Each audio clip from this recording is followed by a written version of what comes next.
Class 6, Chapter 3, Subha. Before starting the video, if you want more videos, please write which class and chapter name in comment box. ഇത് ഒരു polio ബാധിച്ച കുട്ടി എങ്ങനെയാണ് അവളുടെ കുറവുകളാക്കാണ്ട് ഓരോ സിറ്റുവേഷനെ അവളുടെ ബുദ്ധിയോടും വിവേകത്തോടും നേരിടുന്നത് എന്നതിനെക്കുറിച്ചാണ് ഒരു ചാപ്റ്റർ. നമുക്ക് തുടങ്ങാം. सुबह सुबह रेशमा ने देखा कि घर के सभी लोग सफाई में व्यस्त है. വ്യസ്ത എന്നാൽ ബിസി. രാവിലെ രേഷ്മ കണ്ടു വീട്ടിലത്തെ എല്ലാവരും ക്ലീനിങ്ങിന് വേണ്ടിയിട്ട് നല്ല തിരക്കാണ്. അതായത് ക്ലീനിങ് ചെയ്തുകൊണ്ടിരിക്കുകയാണ്. कोई सामान झाड़ रहा है तो कोई मकड़ी के जाले उतार रहा है. സാമാൻ ഝാഡ് റഹാ ഹെ പറഞ്ഞാൽ സാധനങ്ങളുടെ പൊടി തട്ടിക്കൊണ്ടിരിക്കുകയാണ്. ചിലവർ അങ്ങനെ ചെയ്യുന്നു. ചിലവർ മക്കടിക്ക് ജാലെ അതായത് സ്പൈഡർ വെബ്, വാറാമല അല്ലെങ്കിൽ മാറല അതൊക്കെ ക്ലീൻ ചെയ്തുകൊണ്ടിരിക്കുകയാണ്. രേഷ്മ ने सोचा ज़रूर आज कोई ख़ास बात है. രേഷ്മ വിചാരിച്ചു ഇന്നെന്തോ സ്പെഷ്യൽ ഉണ്ടല്ലോ. മാ ആജ് കോയി ഖാസ് ബാത് ഹെ. അമ്മേ ഇന്നെന്തെങ്കിലും സ്പെഷ്യൽ കാര്യമുണ്ടോ? സബ് ഇത്നി സുബ ഉട്ട്കർ ഘർ കി സഫായി മേ ജുട്ടേ ഹെ. എല്ലാവരും രാവിലെ തന്നെ എണീച്ച് വീട് ക്ലീനിങ് ചെയ്തുകൊണ്ടിരിക്കുകയാണല്ലോ. രേഷ്മ ने उत्सुकता से पूछा. രേഷ്മ വളരെ എക്സൈറ്റഡ് ആയിട്ട് ചോദിച്ചു. उत्सुकता एक्साइटेड. हाँ बिटिया रानी त्योहार के दिन है भूल गई क्या? അതേ മോളു, ഇന്ന് ഫെസ്റ്റിവലിൻ്റെ ദിവസമാണല്ലോ, മറന്നുപോയോ? पहले से ही साफ सफाई हो जाए तो अच्छी तरह त्योहार का आनंद ले पाएंगे. ആദ്യമേ ക്ലീനിങ് കഴിഞ്ഞു കഴിഞ്ഞാൽ നമ്മൾക്ക് ഫെസ്റ്റിവൽ അല്ലെങ്കിൽ ഉത്സവത്തിൻ്റെ ആ ഒരു സന്തോഷം എല്ലാം ചെയ്യാൻ പറ്റും, അല്ലെങ്കിൽ തിരക്കാവൂലോ. माँ ने प्यार से रेशमा के गाल को सहलाते हुए कहा. അമ്മ രേഷ്മയുടെ മുഖത്ത് തലോടിക്കൊണ്ട് ഈ കാര്യങ്ങൾ പറഞ്ഞു. ഓ मैं तो एकदम भुलक्कड़ हो गई हूँ. അയ്യോ, ഞാൻ ശരിക്കും മറന്നുപോയല്ലോ. ഭുലക്കട് എന്നാൽ മറവി എന്നാണ് പറയണത്. पर माँ आपने मुझे तो कोई काम सौंपा ही नहीं. പക്ഷേ അമ്മേ, നിങ്ങൾ എനിക്ക് ഒരു പണിയും തന്നില്ലല്ലോ. मैं क्या करूँ बताओ माँ. ഞാൻ എന്താ ചെയ്യേണ്ടത് അമ്മേ? अच्छा चलो पहले नहा धोकर तैयार हो जाओ फिर बताऊँगी बहुत से काम है. അമ്മ പറഞ്ഞു. എന്നാൽ നടക്ക്, ആദ്യം പോയി കുളിച്ച് തയ്യാറായിട്ട് വാ, എന്നിട്ട് പറയും എന്തൊക്കെയാണ് പണികൾ. मैं भी आपकी मदद करना चाहती हूँ माँ. എനിക്കും നിങ്ങളെ സഹായിക്കണം എന്നുണ്ട് അമ്മേ. രേഷ്മ ने रुआसे स्वर में कहा. रुआसे എന്നാൽ കരഞ്ഞുകൊണ്ട് എന്ന ആ ശബ്ദത്തിൽ എനിക്കും നിങ്ങളെ സഹായിക്കണം എന്നുണ്ട് എന്ന്. मदद तो मैं ज़रूर लूँगी. मैंने तुम्हारे लिए कई काम सोच रखे हैं. नहा धोकर नाश्ता कर लो फिर बताऊँगी. സഹായം നിന്നെക്കൊണ്ട് കുറേ ആവശ്യങ്ങളുണ്ട്. പക്ഷേ ഞാൻ കുറേ കാര്യങ്ങൾ ആലോചിച്ചും വെച്ചിട്ടുണ്ട്. പക്ഷേ ആദ്യം കുളിച്ച് ഭക്ഷണം കഴിച്ചിട്ട് വരൂ, എന്നിട്ട് ഞാൻ പറഞ്ഞു തരും.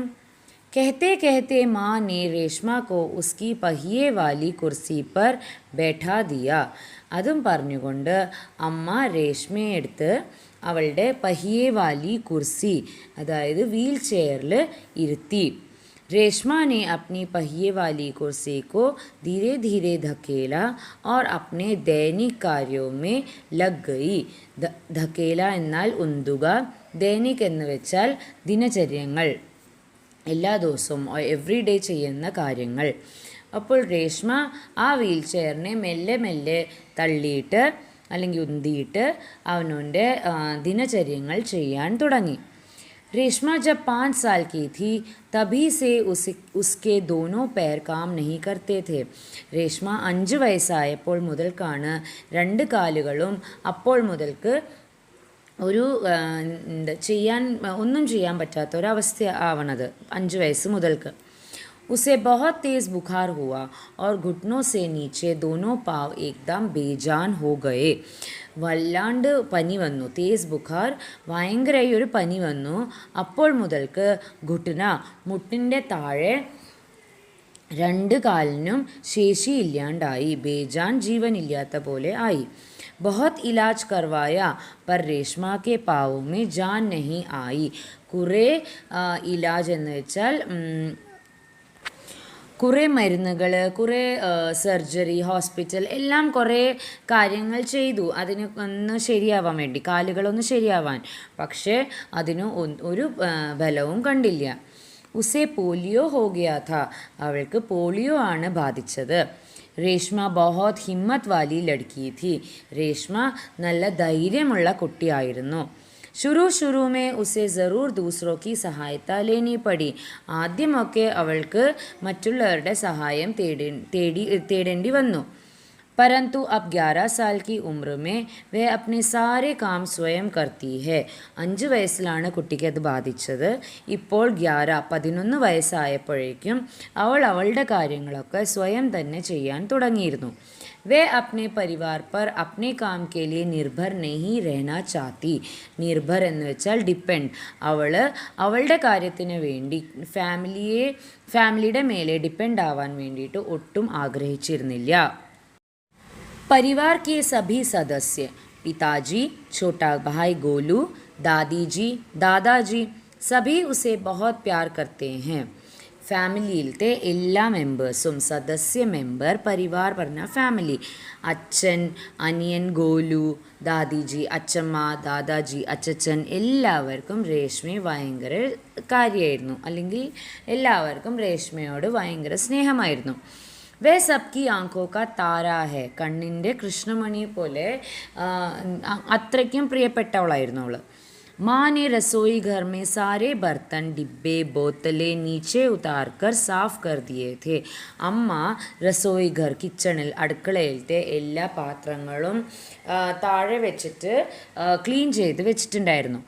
ഉൻഹോനെ രേഷ്മ കോ ആവാസ് ദേ, അവർ അവിടുന്ന് രേഷ്മയെ വിളിച്ചു. रेशु, अगर तुमने नाश्ता कर लिया हो तो काम में मेरा हाथ बटाओ. രേഷ്മ, നിൻ്റെ ഭക്ഷണം കഴിഞ്ഞ് കഴിഞ്ഞാൽ, ബ്രേക്ക്ഫാസ്റ്റ് കഴിഞ്ഞ് കഴിഞ്ഞാൽ എനിക്ക് അല്ലെങ്കിൽ ഞാൻ ചെയ്യുന്ന പണിയിൽ എന്നെ ഒന്ന് സഹായിക്കൂ. हाँ माँ, मैंने नाश्ता कर लिया. दूध का मेवे वाला दलिया बहुत अच्छा बना है. ആ അമ്മേ, ഞാൻ ബ്രേക്ക്ഫാസ്റ്റ് കഴിച്ചു. ദലിയ ഉണ്ടാക്കിയിരിക്കുന്നത് നല്ല ടേസ്റ്റി ഉണ്ട്. മാ, मैं हाथ धोकर अभी आती हूँ. ഞാൻ കൈ കഴുകിയിട്ട് ഇപ്പോൾ വരാം. രേഷ്മ अपनी कुर्सी को धकेलते हुए रसोई घर में पहुंची. രേഷ്മ തൻ്റെ വീൽ ചെയറിനെ തള്ളിക്കൊണ്ട് കിച്ചണിലെത്തി. रेशमा माँ को बर्तन डिब्बों पर लेबल लगा कर पकड़ाती गई. അമ്മ വൃത്തിയാക്കി വെച്ച പാത്രങ്ങളിൽ അവൾ ലേബൽ, അതായത് എന്തൊക്കെ പാത്രങ്ങളാണ് എന്നതൊക്കെ ഒട്ടിച്ചു വെച്ചിട്ട് അമ്മയ്ക്ക് തിരികെ കൊടുക്കാൻ തുടങ്ങി. और माँ उन्हें व्यवस्थित ढंग से सजाती गई. അമ്മ എന്നിട്ട് ആ പാത്രങ്ങളെ നല്ല ഒരു രീതിയിൽ, വ്യവസ്ഥിത് പറഞ്ഞ ഢങ് സെ, തരീക്കേസെ, അല്ലെങ്കിൽ നല്ല ഒരു രീതിയിൽ അതിനെ വെച്ചുകൊണ്ടിരുന്നു. റസോയി ഘർ ഫിർസെ ചംചമാനെ ലഗ. ഇപ്പം നമ്മൾ ക്ലീനിങ് കഴിഞ്ഞിട്ട് പാത്രങ്ങളൊക്കെ ഒന്ന് അടക്കി പെറുക്കി ശരിക്കും ഒരു രൂപത്തിൽ വെക്കുമ്പോൾ നല്ല രസമായിരിക്കുമല്ലോ. അതുപോലെ തന്നെ ഇവിടെയും കിച്ചണ് പിന്നെയും തിളങ്ങാൻ തുടങ്ങി. पिताजी दफ्तर चले गए. അച്ഛൻ ഓഫീസിൽ പോയി. माँ को लड्डू बनाने के लिए कुछ ज़रूरी सामान चाहिए था.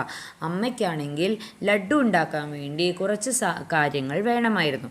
ഗോലു तो बहुत छोटा है. അനിയൻ ഭയങ്കര ചെറുതാണ്. ദാദിജി, ദാദാജി बहुत बुजुर्ग है. ബുസുർഗ്, ഓൾഡ് പീപ്പിൾ. അച്ചച്ചനും അച്ചമ്മയും വയസ്സായ ആൾക്കാരാണ്. അബ് സാമാൻ കോൺ ലായ കോൺ, ഇനി ആരാണ് സാധനങ്ങൾ വാങ്ങുക. മാ പരേഷാൻ തീ. അമ്മയ്ക്ക് അത് ആലോചിച്ചിട്ട് ഒരെത്തും പിടികിട്ടുണ്ടായിരുന്നില്ല. रेशमा ने कहा, सामान मैं ले आऊँगी, बस आप मुझे सामान की लिस्ट और एक थैला दे दीजिए. ഇത് കണ്ടിട്ട് രേഷ്മ പറഞ്ഞു, ഞാൻ കൊണ്ടുവരാം സാധനങ്ങൾ, അമ്മ എന്തൊക്കെയാണ് വേണ്ടത് എന്നുള്ള ലിസ്റ്റ് തരൂ, എന്നിട്ട് ഒരു കവറും എൻ്റെ കയ്യിൽ പിടിപ്പിച്ചോളൂ. തും ലേ ആओगी അക്കേലി, നീ സ്വന്തം കൊണ്ടുവരുമോ? മാനെ പൂച്ച. ഹാമാ, एक बार पहले भी तो लाई थी ശരിക്കും അമ്മ ഞാൻ തന്നെ കൊണ്ടുവരും, ഒരു പ്രാവശ്യം കൂടി കൊണ്ടുവന്നതല്ലേ. രേഷ്മ കി ആവാസ് മേ ദൃഢത ഥി. രേഷ്മയുടെ ആ ശബ്ദത്തിൽ നല്ല ഉറച്ച ഒരു തീരുമാനത്തെ പോലെ ആയിരുന്നു. तो ठीक है, तुम ही ले आओ, लेकिन ध्यान से जाना, सारा सामान നുക്കട് വാലി ദുകാൻ സേ ഹി മിൽ ജായേഗി. ശരി മോളു, നീ തന്നെ കൊണ്ടുവന്നോ, പക്ഷേ ശ്രദ്ധിച്ച് പോകണം. എല്ലാ ഈ സാധനങ്ങളും നുക്കട് വാലി ദുകാൻ, അടുത്തുള്ള ഷോപ്പിൽ തന്നെ എല്ലാ കാര്യങ്ങളും കിട്ടണം, ഈ അടുത്തുള്ള കടയിൽ തന്നെ കിട്ടും. थोड़ी देर बाद രേഷ്മ സാരാ സാമാൻ ലേക്കർ ലോട്ടി. കുറച്ച് കഴിഞ്ഞിട്ട് രേഷ്മ എല്ലാ സാധനങ്ങളും വാങ്ങിയിട്ട് തിരിച്ചു വന്നു. उसने गोलू की को आवाज़ दी, गोलू ये लो तुम्हारे लिए टॉफ़ी लाई हूँ. അവൾ അനിയനെ വിളിച്ചിട്ട് പറഞ്ഞു, എന്നാൽ നിനക്ക് ടോഫി ഞാൻ കൊണ്ടുവന്നിട്ടുണ്ട്. ഗോലു ടോഫി പാക്കർ ഖുഷി സെ ഉച്ചൽനെ ലഗെ. ഗോലു ടോഫി കണ്ടിട്ട് സന്തോഷം കൊണ്ട് തുള്ളിച്ചാടാൻ തുടങ്ങി. കുച്ച് ഹി ദിൻ ബീത്തെ ഥേ.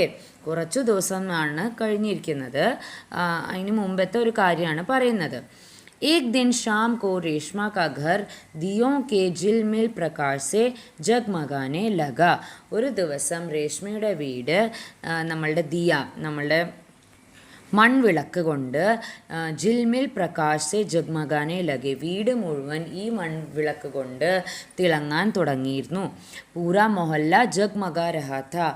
ആ മുഴുവൻ അവിടുത്തെ ഏരിയ മുഴുവൻ, മൊഹല്ല ഏരിയ മുഴുവൻ തിളങ്ങുകയായിരുന്നു. ജഹാ റോഷ്നി ഹി റോഷ്നി ഥി. എല്ലാവരുടെയും ഫുൾ ഓൺ ലൈറ്റ്സ് ആയിരുന്നു. ക്യാ ജമീൻ ക്യാ ആസ്മാൻ. ആകാശം വേറെ, നിലം ഭൂമി വേറെ, എല്ലാവരുടെയും നല്ല പ്രകാശത്തോടെ തിളങ്ങുകയായിരുന്നു. दादी जी ने बताया कि ദീപാവലി അന്ധേരെ पर ഉജാലെ की जीत का त्योहार है. അച്ചമ്മയാണ് പറഞ്ഞു തന്നത്, ഇത് ദീപാവലി എന്ന് പറയുന്നത് അന്ധേര, ഇരുട്ടിൽ നിന്ന് വെളിച്ചത്തിലേക്ക്, ഇരുട്ട് മാറി വെളിച്ചം വരുന്ന ഒരു ഫെസ്റ്റിവൽ ആണ് എന്ന്. ബുരായി പർ അച്ഛായി और असत्य पर सत्य की सदा जीत होती है. ബുരായി പർ അച്ഛായി എന്ന് പറഞ്ഞാൽ തെറ്റിൻ്റെ മേലെ ശരിയുടെ വിജയവും കള്ളത്തിൻ്റെ മേലെ സത്യത്തിൻ്റെ വിജയവും ആണ് എപ്പോഴും ഉള്ളത്. इस दिन रावण को पराजित कर राम अयोध्या लौटे थे. ഈ ദിവസം രാവണനെ പരാജയപ്പെടുത്തി രാമ അയോധ്യയിലേക്ക് തിരിച്ചു വന്ന ഒരു ദിവസമാണ്. ഉസി ഖുഷി മേ യേ ത്യോഹാർ മനായാ ജാതാ ഹെ. ആ സന്തോഷത്തിൻ്റെ പ്രതീതിയായിട്ടാണ് ഈ ഫെസ്റ്റിവൽ നമ്മൾ ആഘോഷിക്കുന്നത്. രേഷ്മ और गोलू बड़े ध्यान से दादी जी की बातें सुन रहे थे. രേഷ്മയും അനിയനും അച്ചമ്മ പറഞ്ഞ കാര്യങ്ങൾ നല്ല ഗൗരവത്തോടെ ശ്രദ്ധിച്ച് കേട്ടുകൊണ്ടിരിക്കുകയായിരുന്നു. കുച്ച് ദേർ ബാദ് സബ്നെ മിൽക്കർ പൂജ കി और പ്രസാദ് ഖായ. എല്ലാവരും കുറച്ച് കഴിഞ്ഞപ്പോൾ പൂജ ചെയ്തു, എന്നിട്ട് പ്രസാദം കഴിച്ചു. ഗോലു अपने दोस्तों के साथ पटाखे छुड़ाने में मग्न हो गया था. ഗോലു എന്നിട്ട് കൂട്ടുകാരുമൊത്ത് പടക്കങ്ങൾ പൊട്ടിക്കാൻ തുടങ്ങി. രേഷ്മ अपने दादा दादी के साथ ഫൂൽജടിയാ ജലാ രഹി थी. രേഷ്മയാണെങ്കിൽ അച്ചച്ചൻ്റെ അച്ചമ്മയുടെയും കൂടി കമ്പിത്തിരി കത്തിക്കാൻ തുടങ്ങി. इतने में रेशमा ने क्या देखा कि गोलू ने जिस पटाखे को बुझा हुआ समझकर छोड़ दिया था उसमें से चिंगारियाँ निकलने लगी है.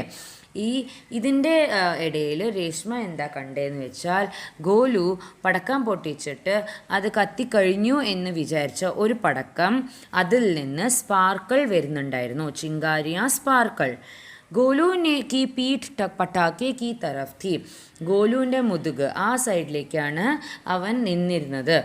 രേഷ്മ ചില്ലായി, ഗോലു ഗോലു ബച്ചോ തുമാരെ പീछे പട്ടാക്ക ഹേ. ഗോലു രേഷ്മ അവിടുന്ന് ഒച്ച വെച്ചു, ഗോലു ഒന്ന് രക്ഷപ്പെടും, നിൻ്റെ പിന്നാലെ പടക്കം ഉണ്ട്. പട്ടാക്കോം കി ഷോർ മേ രേഷ്മ കി ആവാസ് ദബ് ഗയി. പക്ഷേ പടക്കങ്ങളുടെ ശബ്ദത്തിൻ്റെ ഇടയിൽ രേഷ്മ പറയുന്നതൊന്നും കേൾക്കുന്നുണ്ടായിരുന്നില്ല. ബാക്കി ലോഗ് കുച്ച് സമജ് പാത്തെ. സബ്സെ പഹലെ രേഷ്മ ജൽദി ജൽദി കുർസി കോ ധക്കേൽത്തെ ഗോലു കെ പാസ് ജാ പहुंची. ബാക്കി എല്ലാവരും എന്തെങ്കിലും അറിയുന്നതിന് മുമ്പ് തന്നെ രേഷ്മ വേഗം തന്നെ തൻ്റെ വീൽ ചെയറിനെ തള്ളിക്കൊണ്ട് ഗോലുവിൻ്റെ അടുത്തെത്തി. उसने गोलू को ज़ोर से धक्का दिया और खुद आगे निकल गई. അവൾ ഗോലുവിനെ ഭയങ്കരമായിട്ട് തള്ളി, എന്നിട്ട് സ്വന്തവും മുമ്പിലേക്ക് നീങ്ങി. ആ വീൽ ചെയറിനെ തള്ളിയിട്ട് നീങ്ങി. अपनी कुर्सी के गति के कारण धड़ाम വീൽ ചെയറിനെ നല്ല സ്പീഡിലല്ലേ അവൾ തള്ളിയത്, അത് കാരണം ധടാം അവളും വീണു. ജോർ കാ ധമാക്ക ഹുവ പടക്കം അത് പൊട്ടിപ്പോയി. രേഷ്മ കി ഫുർത്തിനെ ഗോലു കോ ജൽനെ സെ ബച്ചാ ലിയ. രേഷ്മ കി ഫുർത്തിനെ പറഞ്ഞാൽ പെട്ടെന്നുള്ള ആ ഒരു ബുദ്ധിയോടും വിവേകത്തോടും ചെയ്ത കാര്യം കാരണം ഗോലുവിന് ഒരു പൊള്ളൽ പോലും ഏക്കാണ്ട് ഗോലു രക്ഷപ്പെട്ടു. गोलू को कुछ समझ ना आया कि उसे धक्का किसने दिया और क्यों. പക്ഷെ ഗോലുവിന് മനസ്സിലായില്ല ആരാണ് തള്ളിയത്, എന്തൊക്കെയാണ് ഇങ്ങനെ സംഭവിക്കുന്നത്. ധമാക്കെ की आवाज़ सुनकर माँ पिताजी भी बाहर दौड़े आए. പെട്ടെന്ന് പടക്കം പൊട്ടണത് കേട്ടിട്ട് അമ്മ അച്ഛനും വെളിയിലേക്ക് ഓടി വന്നു. കുർസി രേഷ്മ के ऊपर थी और रेशमा नीचे. പെട്ടെന്ന് അവൾ വീണ കാരണം രേഷ്മ താഴെ വീണു, അവളുടെ മേലെയായിരുന്നു ആ വീൽ ചെയർ. പിതാജീനെ കുർസി സീധി കി ഓർ രേഷ്മ കോ ഉസ് പർ ബൈഠാ ദിയ. അച്ഛൻ ആ വീൽ ചെയറിനെ ശരിയാക്കിയിട്ട് രേഷ്മ അവളെ അതിൽ ഇരുത്തി. മാ ഭയഭീത് थी. അമ്മ പെട്ടെന്ന് പേടിച്ചുപോയി. ബോലി കहीं ചോട്ട് തോ നഹീ ലഗി രേഷു. എവിടെയും മുറിവായില്ലല്ലോ രേഷ്മേ. രേഷ്മാനെ ഉന്നെ സാരി ബാത് ബതായി. രേഷ്മ നടന്ന സംഭവങ്ങൾ മുഴുവൻ പറഞ്ഞു. സബ്നെ രേഷ്മ കി പീഠ് തപ് തപായി. രേഷ്മയെ എല്ലാവരും അഭിനന്ദിച്ചു. ഗോലു രേഷ്മ കെ പാസ് ആക്കർ നാടകീയ ഢങ് സെ ബോല. നാടകീയ ഢങ് പറഞ്ഞാൽ ആക്ഷനോടെ, ചെറിയ കുട്ടിയല്ല, ആക്ഷനോടെ പറഞ്ഞു. ദീദി ആജ് തോ ആപ്നെ മേരി ജാൻ ബച്ചാ ലി. ആപ്കാ യേ ധമാക്കേദാർ ധക്ക മുझे ഹമേശാ യാദ് രഹേഗാ. എൻ്റെ ചേച്ചി, നീ എൻ്റെ ജീവൻ രക്ഷിച്ചു. നീ എന്നെ ഇങ്ങനെ തള്ളിയത് ഞാൻ ഒരിക്കലും മറക്കില്ല. സഭീലോ ഖിൽഖിലാക്കർ ഹസ്പടെ. ഇത് കേട്ടതും എല്ലാവർക്കും വളരെയധികം ചിരി വന്നു. രേഷ്മ की शारीरिक कमी उसके इरादों में कभी बाधा नहीं बनी. പ്രോബ്ലം, അവളുടെ ഈ ശാരീരികമായ ഈ അവസ്ഥ അവളുടെ കാര്യത്തിന് ഒരിക്കലും അതൊരു പ്രോബ്ലം ആയിട്ടില്ല. वह आज भी उतनी ही जिंदा दिली और परिश्रम से अपना जीवन जी रही है. അവൾ ഇന്നും നല്ല ഒരു നോർമൽ പേഴ്സൻ്റെ ആ ആ ഒരു പ്രസന്നത പൂർവ്വക് അല്ലെങ്കിൽ പരിശ്രമിച്ചിട്ട് തന്നെയാണ് അവളുടെ ജീവൻ ജീവിക്കുന്നത്. उसकी हर सुबह नई सुबह होती है.